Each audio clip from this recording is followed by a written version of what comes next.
situation now? Well, absolutely, Hazel. You know, under the 2020 agenda for Tokyo was an opportunity really for new sports to apply to be on the Olympic programme now. And why not? You know, at the end of the day, every sport in the Olympic Charter, it states about opportunity for all, fair play. Well, every sport deserves its opportunity to make a bid.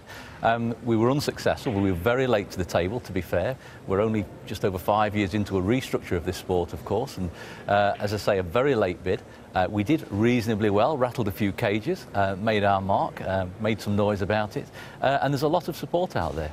And we are great advocates of the Olympic movement, and we will be coming back to the table. You're something of a mover and shaker yourself, because I understand you had a meeting with the IOC president only last week, is that right? I was in Lausanne last week with Sport Accord conferences with the IOC, and there's certainly a lot of interest for some of the work we're doing in snooker now. I mean, if you look at the way that we're developing our sport at grassroots level, you see how we're developing in this wonderful city. Opportunity for all. We're getting more kids involved, more children, more ladies. We've set up World Disability Billies in snooker this year, which we've seen some great features here at the BBC. All these things are contributing to the way our sport is growing in communities, and this is a core part of the Olympic movement, and we want to make our contribution. Now, in terms of the work that needs to be done, we've seen a lot of work being done with disability snooker, obviously.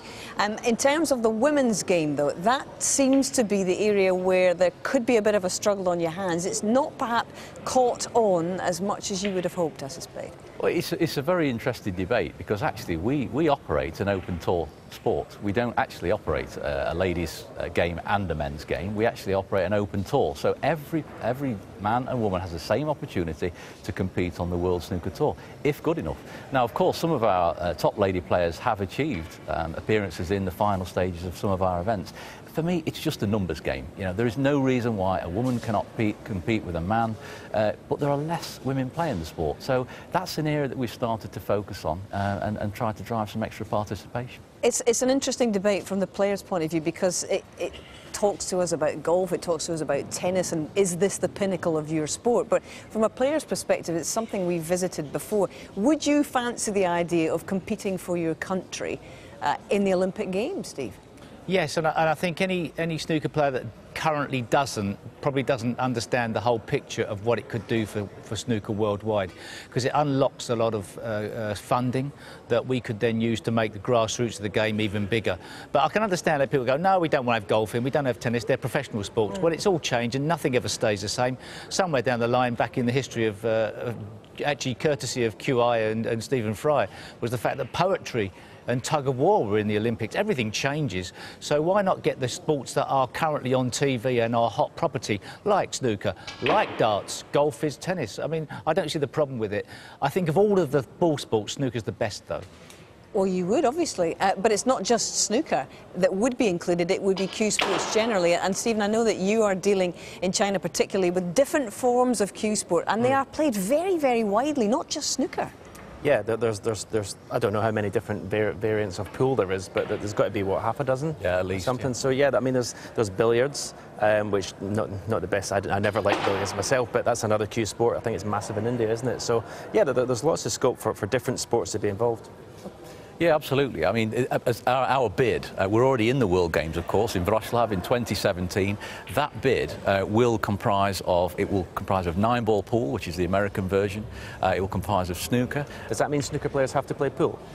No, it doesn't actually. Right, they are actually competing for separate medals. So different disciplines playing their own sport, but plenty of countries, obviously, a big spread across the world. Might be interesting, though. You get different cue players to play different sports. Yeah, might be a leveler. Perhaps there'll be an omnium for cue sports. You never get that one on your list. Get that one on your list. But let's hear how some of the other snooker professionals at least fancy the idea of getting a gold medal around their neck. For me, no. I know they're working hard to get it, but for me, I think Olympic sports should be sports that are athletes. No, we're not athletes in any way. No, look at me. I'm not the model Olympic, professional person. So, no, I think snooker's a long way off that, and no, the people that play the game need to get themselves in shape, myself included, before we could consider ourselves a sport that can compete in the Olympics. I think so. Yeah, I think there's a lot less athletic things in the Olympics than snooker. I think snooker gets the viewing figures worldwide as good as most sports, and I think the sort of the practice that goes into snooker, I definitely think it should be rewarded with that. Yeah, I think it could be. There's many nationalities on the tour nowadays. The sport's growing worldwide all the time, so yeah, I can't see why not. I'd like a gold medal.